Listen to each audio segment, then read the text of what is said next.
Welcome back to the channel.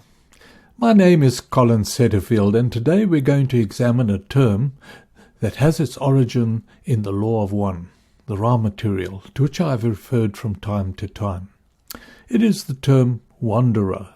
You may have heard it mentioned in consciousness evolutionary circles, but for most seekers of consciousness truth, there isn't much known about these amazing souls. An insert from the Ra material will appear on the screen, and it will display a question by Professor Don Elkins, and this will be followed by Ra's answer. You'll remember that I spoke about the format which Ra used for the importation of information relevant to our time frame. You'll also remember that the Ra material was a channeled discourse between the 6th density social memory complex Ra and the LL research group situated in Kentucky, USA. It took place from 1981 to 1983. Let's read a quote from the material from the insert. Questioner: Thank you. Well, you spoke of wanderers. Who are they? Where do they come from? Immediately following the question by Professor Elkins is the answer given by Ra. Let's read it together. Ra: I am Ra. Imagine, if you will, the sands of your shores. As countless as the grains of sand are the sources of intelligent infinity. When a social memory complex has achieved its complete understanding of its desire, it may conclude that its desire is service to others, with a distortion towards reaching their hand figuratively to any entities who call for aid. These entities, whom you may call the brothers and sisters of sorrow, move toward this calling of sorrow. These entities are from all reaches of the infinite creation and are bound together by the desire to serve in this distortion. With reference to the word distortion, it should be noted that the use of the word distortion is not a negative term. It merely signifies a shift in its state of density relevance. Allow me to explain. Divine concepts such as love, free will, and light exist in their purest form in the oneness of the Creator. When a concept is extended to any of the other densities, it loses the pureness of that oneness characteristic and is seen as a distortion of its purest form. There remains a form of a dual thought process throughout the 3rd to 6th densities, wherein we gain the understanding of the oneness. However, that understanding is in a distorted form. The duality characteristic begins to fade away in the 7th density as we approach the pureness of the Creator in the 8th density. And further to the words used by Ra in reference to the brothers and sisters of sorrow, this should not be misinterpreted. Ra is not saying that these brothers and sisters of sorrow are the ones who are sorrowful, but rather that they have come to aid those on earth who are in sorrow. So to recap, these then are the wanderers who are known as the brothers and sisters of sorrow, that is, those who have come to serve the souls on earth who are in sorrow, due to the density transition Gaia is experiencing.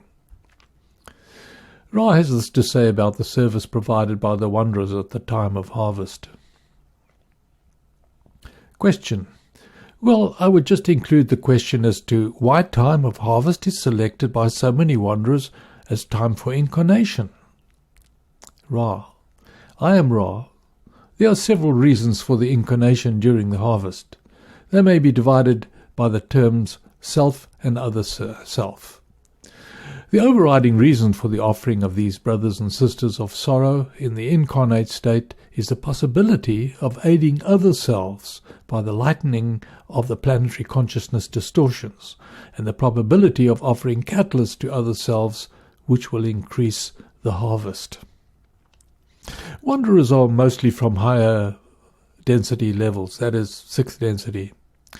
There are a few from the 4th and 5th densities, but generally speaking most are from the 6th. So the reasons given by Ra for the wanderers incarnating during a time of harvest are divided into 2 categories: advantage to self and advantage to other self.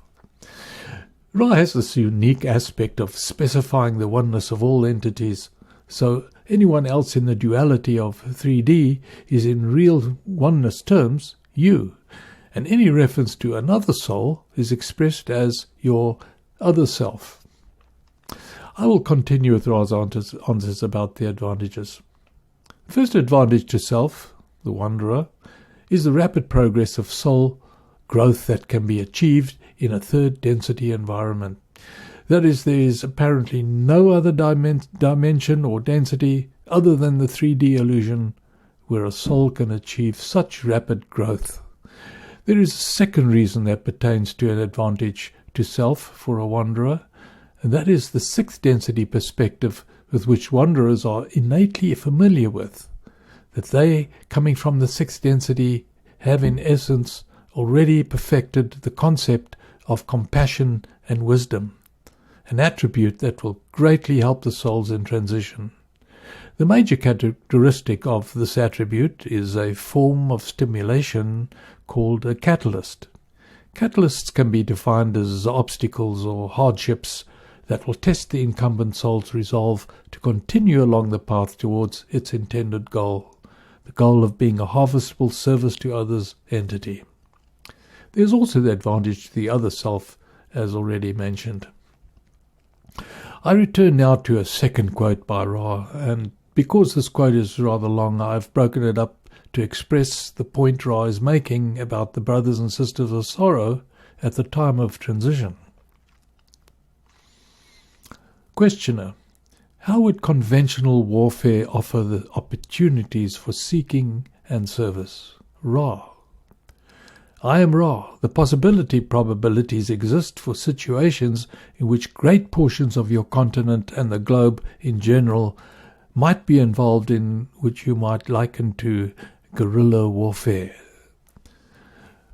Ra goes on to speak of the freedom versus control ideals as expressed by controlled fascist governments and equally controlled socialist governments, both of which stimulate contemplation on the contrast between freedom and control. Then we get to the military aspect of the answer, where a reference to the conventional and nuclear options available to those who contemplate going to war against each other is made. Let's read. Other weapons would be used which do not destroy, as your nuclear arms would.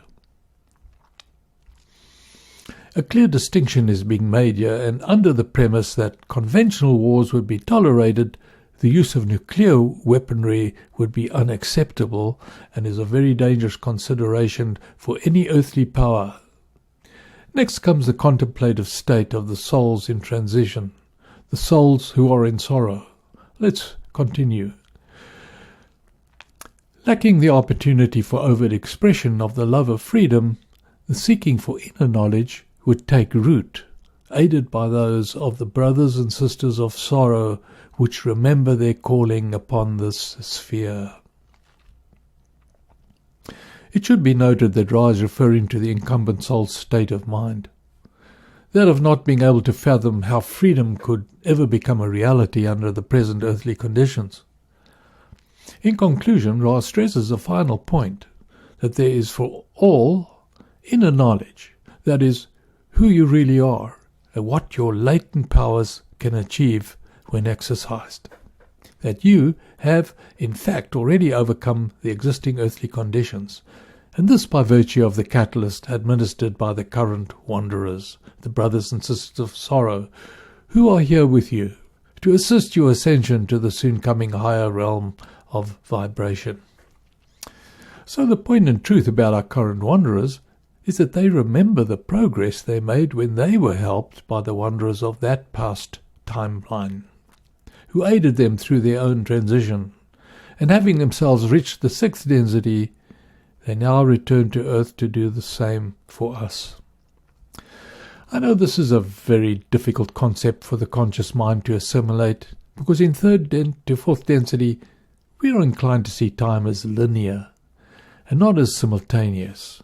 This precludes the consideration that an infinite amount of probabilities exist at the quantum level in this amazing universe.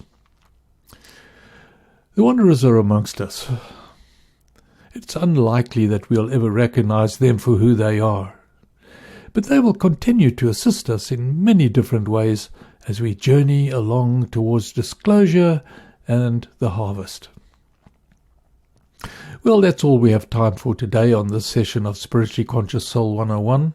But before we close, please remember to hit the like and subscribe buttons below. Should you like to make a comment, you can go to my website, also listed, and use the comment section where there's a fillable form that can be utilized for that purpose. Thank you for watching my channel, and be sure to catch up with the latest material on the next viewing of Spiritually Conscious Soul 101.